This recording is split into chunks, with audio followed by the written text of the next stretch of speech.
नमस्कार, मेरो नाम रितेश गुरुङ। आज मलाई सरले सोध्नु पालोमा सरले नजानेर आज मैले सोधिदिनु पर्यो कि अलि त्यसैले म सोधिदिन्छु क्या हैन।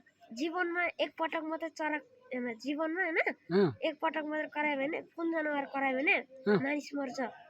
ओहो, जनावर करायो भने मानिस मर्छ? अनि कुन जनावर होला त? मलाई थाहा भएन। हात्ती? नो हात्ती त हाम्रो देशमै छैन नि। छैन? कहाँ पाइन्छ नि हात्ती? हात्ती जापानतिर पाइन्छ।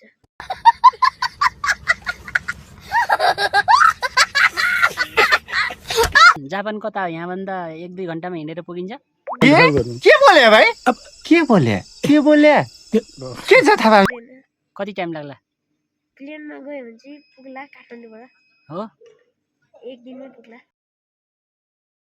हाम्रो देशको नाम के हो? हाम्रो देशको नाम गोर्खा जिल्ला, नेपाल, अनि गाउँपालिका वडा नम्बर 3। शाबाश बेटा। देशको नाम के हो? देशको नाम हाम्रो देशको नाम थाहा छैन। नेपाल।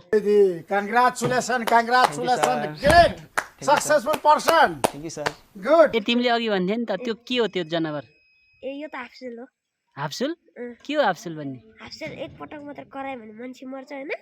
करे भने चाहिँ मर्दैन क्या।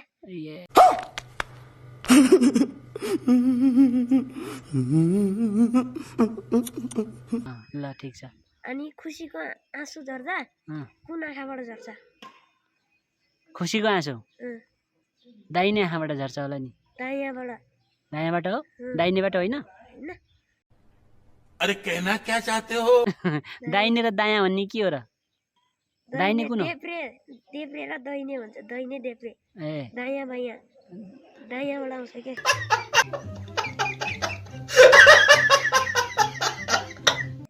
लाइक सब्स्क्राइब पनि गरिल्नु पर्छ है। फेरि गरिन भने चाहिँ फेरि मैले भिडियो बनाउन नि लाइक चाहिँ जसरी भयो नि गर्नै पर्छ। 1 लाइक भने पनि गरिदिनु होला है सबैले। नि एक लाइक एक कमेन्ट त पठाउनै पर्यो नि। फलो पनि लाइक सब्स्क्राइब गर्नको लागि नबिर्सिनु होला।